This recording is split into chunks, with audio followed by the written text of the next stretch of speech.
At tayo naman po ay tumuklas ng mga katwiran at dalisan ng salita ng Diyos mula sa banal na kasulatan at ating alamin sa gabi ito kung ano ang kahinatnan ng mga taong ayaw makinig sa salita ng Diyos. Yan po ay sasagutin ng the most sensible preacher for our time. Walang iba kundi si Brother Eli Soriano sa Biblically Speaking.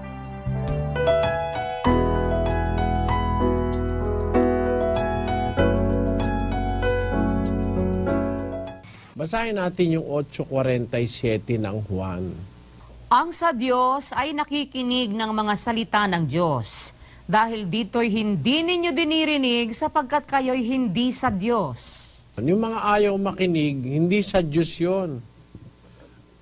Kanino mapupunta yun? Sa 44. Kayo'y sa inyong amang dyablo, at ang mga nasa ng inyong ama ang ibig ninyong gawin.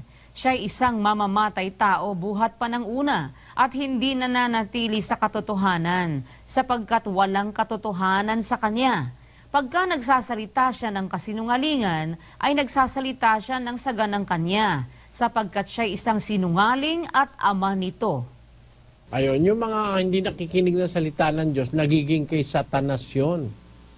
Kasi ang sa Diyos, ang wika ng Panginoong Hesus, ay nakikinig ng mga salita ng Diyos. Dahil dito, hindi ninyo dinirinig, sabi niya doon sa mga Hudyo, sapagkat kayo hindi sa Diyos. Kayo'y sa inyong amang dyablo, sabi ng Biblia.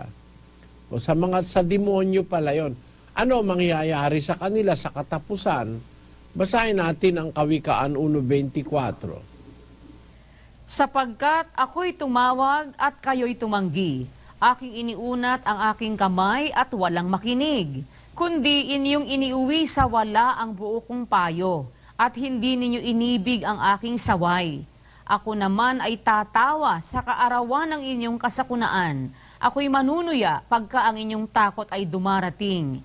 Pagka ang inyong takot ay dumarating na parang bagyo, at ang inyong kasakunaan ay dumarating na parang ipo-ipo. Pagka ang hirap at hapis ay dumating sa inyo, kung magkagayoy, tatawag sila sa akin, ngunit hindi ako sasagot.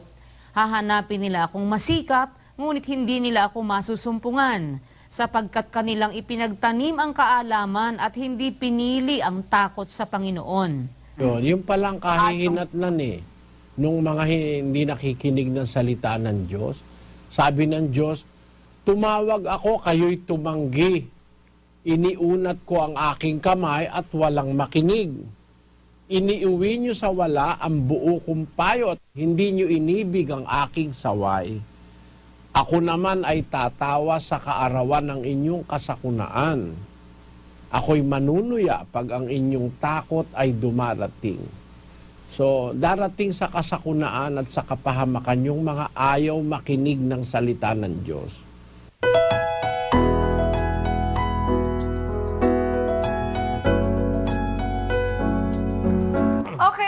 Maraming salamat po sa Diyos, Brother Eli Soriano, sa mga aral po na ipinaunawa niyo sa amin.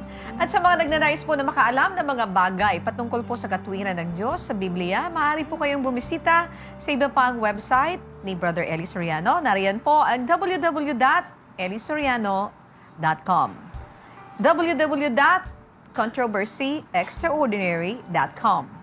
Meron pa rin po www.isoriano.wordpress.com at ang www.elisoriano.com.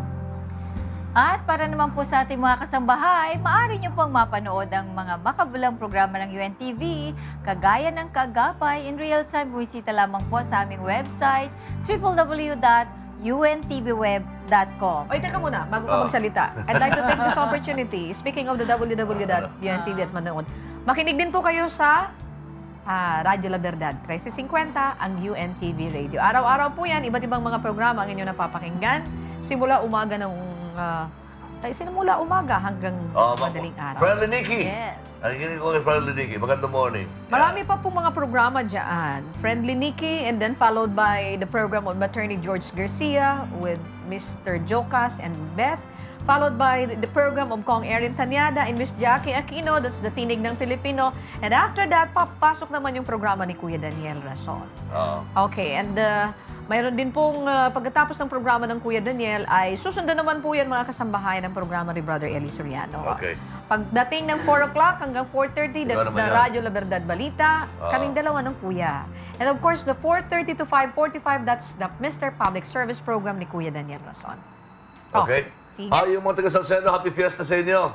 At yung aming mayor dyan, si Mayor Kikay Hironelia. April 19, magkita-kita tayo riyan sa Salcedo para sa ating Grand Alumni Homecoming O, yung ng mga taga- ating high school. O yung mga taga Sariaya, Quezon, nandoon kami, Doktora. Last Yes. Saturday sa Sariaya, Quezon, magandang gabi po sa inyong lahat. Binabati ko na lahat ng mga taga Mauban, Quezon. Mayor June!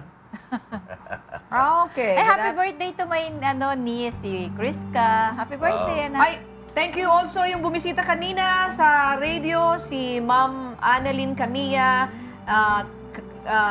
RL Camilla and Jinky Flaminiano. Alright, para naman po sa inyong mga katanungan at suggestion, maaari nyo rin po ipadala sa kaagapay@untv.com. Maaari nyo rin po i-download ang UNTV mobile apps sa inyong mga smartphones ng libre. At saka yung mga sa masdan mo ang mga bata, pwede rin silang sumulat diyan, ano? Yung mga may mga wish yung ng mga kabataan. Oh. And of course, Songs for Thursday. Heroes! Yes. Oh, Bawa Arena at 7 p.m. yes! Concert for a cause. Sa Thursday po yan. Okay. Lakay? Oh, go. At ito po yung ito yung para sa mga pamilya ng Gallant 44, yung binabagit namin concert. Tulong po ni Brother Eli at saka ni Kuya Daniel. Actually, si Brother Eli ay initially nag-pledge na ng 1 milyon para sa mga beneficiaryo at para doon sa mga gusto tumulong din at sumuporta sa konserto, sa concert. Please call 442-6244. Songs for Heroes ang pangalan niya. Thank you very much. Kakanta ka ba nun? No, mga magagaling na mga awit ng nano doon. O ba? Hindi. Oo. Hindi mo ba namimiss yung ating kanta sa Araneta Coliseum? Ay, batiin ko ulit. Batiin ko ulit yung mga taga-Sariaya, Sabi siguro Quezon. ni Kuya Daniel, tumigil na kayo riyan. mga taga Sariaya, Quezon, si Mr. Japit Cablayda, yung reporter natin doon. Magandang gabi. At sa lahat po, magandang gabi sa inyo. Uy, Doktora, sino to? Batiin Yes, natin. belated happy birthday kay Sister AJ Barilla. Ayan. Si Beth Gamboa at saka si Jean YY. Oh, at saka si... Eugene, magpalmasal ko naman minsan. At saka si Miss Shari and si Moy Moy. O, sige. Of course, Naku. Direct Jubel. Yes, bago ko makalimutan, happy birthday nga pala to my son on Friday. Wow. Happy birthday, John Rafael. Happy birthday. honey. At saka yung mga quad ng Sariaya, Quezon, magandang gabi po sa inyo. Magandang gabi rin kay Direct Jovan. Nakita ko sa Facebook. Ang laki na ng anak. Yes. Ang laki-laki. Okay, closing time na. We don't have time. Maraming salamat po sa Diyos, mga kasambahay, at hanggang sa susunod na Martes po, ay samahan niyo po muli kami sa pagtulong at paggabay sa ating mga kababayan. Hiniman tayo si Anne Rentoy, marahay na banggi po sa Indogabos. At sa awa tulong ng Diyos ay patuloy pa rin ang marami naming public service dito sa programang Handang Lumingap sa Kapwa. Ako po ang inyong lingkod, Dr. Daisy Lim Kamitan. Magandang gabi. Sa Ayan. lahat ng staff and crew ng Kagapay. Thank you very much. Hi, John. Maraming salamat sa iyong walang sawang pagsuporta. Sama-sama pa rin tayo maglingkod sa bayan. At of course, sa panguna pa rin ng ating Kuya Daniel Razon. Ako naman po si Nakay Rolly Gonzalo at kami ang lagi ninyong mga Kagapay!